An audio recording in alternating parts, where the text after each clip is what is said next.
পঞ্চগর্ভদের গল্প শুধুমাত্র গল্প কবিতায় অয়ন ইউটিউব চ্যানেলে। হ্যালো ভিউয়ার্স, গল্প কবিতায় অয়ন চ্যানেলের আরেকটি নতুন পর্বে আপনাদের সকলকে স্বাগত। আমাদের চ্যানেলের সমস্ত রকম গল্পের নোটিফিকেশান সবার আগে পাওয়ার জন্য এখনই সাবস্ক্রাইব করুন আমাদের চ্যানেলটি এবং পাশে থাকা বেল আইকনটি ক্লিক করে নোটিফিকেশানটি অল করে দিন। আজ আপনাদের জন্য তনুজা চক্রবর্তীর লেখা গল্প ডাক্তার ভূত। গল্পটি আমরা নিয়েছি তপন বন্দ্যোপাধ্যায় এবং প্রদীপ চট্টোপাধ্যায় সম্পাদিত ভৌতিক গল্প সংকলন এই বইটি থেকে। গল্প পাঠে আমি অয়ন।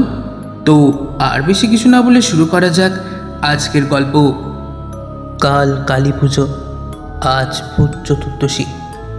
এবারকার পালা কে জানে। বাড়িতে বসে সেই ভয়ঙ্কর দিনটার কথাই ভাবছিল পৃথা। ঘটনাটা মনে পড়লে এখনও শির দ্বারা দিয়ে ঠান্ডা স্রোত বয়ে যায় তার। পৃথা এখন বাড়ি থেকেই ডাক্তারি করতে যায়, কিন্তু 5 বছরের হোস্টেল জীবন ভুলতে পারে না সে। আজ তার অফ ডে, তাই সে ঘরে বসেই এটা ওটা করে সময় কাটাচ্ছে। হঠাৎই তার জীবনে ঘটে যাওয়া ভয়ঙ্কর সেই রাতটার কথা মনে পড়ে গেল তার। প্রথম যখন সে জয়েন্ট এন্ট্রান্স দিয়ে ডাক্তারি পরীক্ষার চান্স পেয়ে বাড়ি ছেড়ে হোস্টেলে থাকতে গেল, তখন সেখানে কানাঘুষো অনেকের মুখেই শুনেছে ছেলেদের হোস্টেলের ছাদ থেকে প্রতি বছর কালী পুজোর দিন রাতে নাকি একজন করে ঝাঁপ দিতে দেখা যায় কাউকে। তার পরনে অ্যাপ্রন আর গলায় স্টেথো থাকে, ডাক্তার ভূত। যতটা সে শুনেছে তাতে করে এটুকু বুঝেছিল ঘটনাটা সত্য। প্রেমে আঘাত পেয়ে একজন হাউস স্টাফ দিদিও নাকি একবার ছেলেদের হোস্টেল থেকে ঝাঁপ দিয়ে আত্মহত্যা করেছিল কালী পুজোর দিন রাতেই। আর তারপর থেকেই সেই ভূত প্রতিবার কালী পুজোর রাতেই কাউকে না কাউকে দেখা দেয়। অনেকে নাকি তার কান্নাও শুনেছে। গল্পটা শোনার পর ইচ্ছে করে ভয় দেখাতে চাইছে ভেবে প্রথমে বিশ্বাস করেনি পৃথা। তাছাড়া ছোটবেলা থেকেই তার বাবার মুখে শুনে এসেছে ভূত বলে কিছু নেই, তাই সে বন্ধুদের কথায় পাত্তাই দেয়নি। মাঝে মাঝে সে নিজেদের অর্থাৎ মেয়েদের হোস্টেলের ছাদে পায়চারি খেতে খেতে বেশ কিছুক্ষণ তাকিয়ে থেকেছে ছেলেদের হোস্টেলের ছাদের দিকে, যদি ভূতটাকে কোনোভাবে দেখা যায়। কিন্তু না, সে কিছুই দেখতে পায়নি কোনো দিন। তবে ডাক্তারি পড়তে গিয়ে যতবার তাদের মর্গে নিয়ে যাওয়া হতো, ফেরার পর রাতে কেউ না কেউ ভূত দেখত। কেউ দেখেছে লাশের পাশে শরীর থেকে যে অংশগুলো কাটা পড়ে থাকতো, সেগুলোর ওপর যে পোকাগুলো কিলবিল করতো, সেগুলোই রাতে ঘুমের মাঝে ভূত হয়ে বড়সড় আকার ধারণ করে তেড়ে আসছে। সারা বিছানা জুড়ে কিলবিল করছে, যেখানে হাত পড়ছে পোকা ঘিরে ধরছে, হাত তুলতে পারছে না। কেউ বা আবার একা বাথরুমে যেতে গিয়েও ফিরে এসে বলতো বাথরুমে নাকি কেউ একজন সাদা কাপড়ে আগা পস্তলা মুড়ে দাঁড়িয়ে আছে। সেগুলো শুনলে খুব হাসি পেত তার। অথচ পৃথার ভাগ্যে তখনও পর্যন্ত কোনো ভূতের দর্শন মেলেনি। এগুলো হওয়াটাই স্বাভাবিক, বিশেষ করে যারা ভীত প্রকৃতির তাদের ক্ষেত্রে। যখন মর্গে গিয়ে মরা পচা লাশগুলো দেখানো হতো, তাদের বিভৎস রূপ দেখলে যে কেউ ভড়কে যাবে। সবচেয়ে বিভৎস যাদের পুড়িয়ে মারা হয়, সারা দেহটা কালো কুচকুচে, শরীরের বিভিন্ন জায়গায় চামড়া কুচকে আছে। প্রথম দেখাতেই অনেকে অজ্ঞান হয়ে যেত। একবার পৃথা ছুটিতে বাড়ি চলে আসার সময় তার রুমমেট তো একা ঘরে থাকতে গিয়ে যাতা কাণ্ড বাঁধিয়ে বসেছিল। মাঝরাতে তার মনে হয়েছিল কে একজন তার গলা টিপে ধরতে আসছে।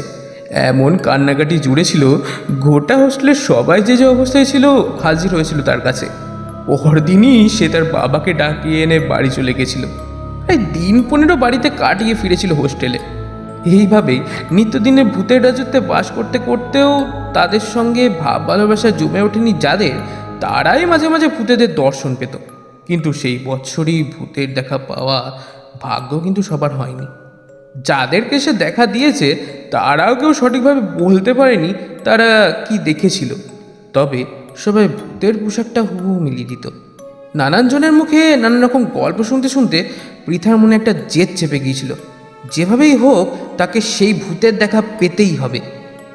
তাই সে দ্বিতীয় বছরে ছুটি থাকার পরেও বাড়ি যায়নি সেই ভূতের সাথে সাক্ষাৎ করবে বলে।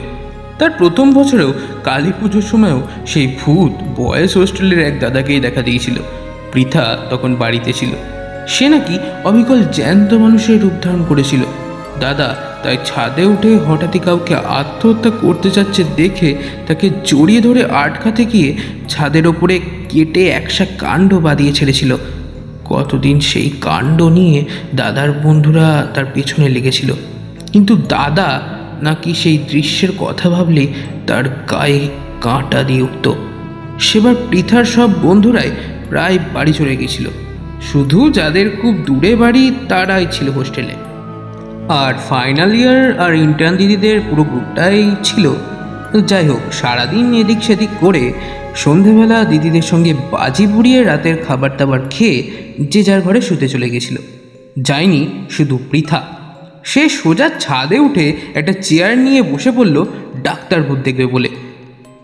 সত্যি কি ডাক্তার ভূত দেখা হবে পৃথার? আর ডাক্তার ভূতের অত্যাচারটাও কি কমবে? জানতে হলে শুনতে হবে গল্প কবিতায়নকে। এর পরবর্তী অংশটা থাকছে এর পরবর্তী পর্বে। আর হ্যাঁ, আপনার জীবনে ঘটে যাওয়া সত্যি ভূতের ঘটনা থেকে থাকলে গল্প পাঠাতে পারেন লিখে অথবা অডিও করে আমার মেইলে। আমার মেল অ্যাড্রেস ডিসক্রিপশনে দেওয়া আছে। আজকের মতো এইটুকুই। ভালো থাকবেন, সুস্থ থাকবেন আর শুনতে থাকবেন গল্প কবিতায় অয়নকে। ধন্যবাদ।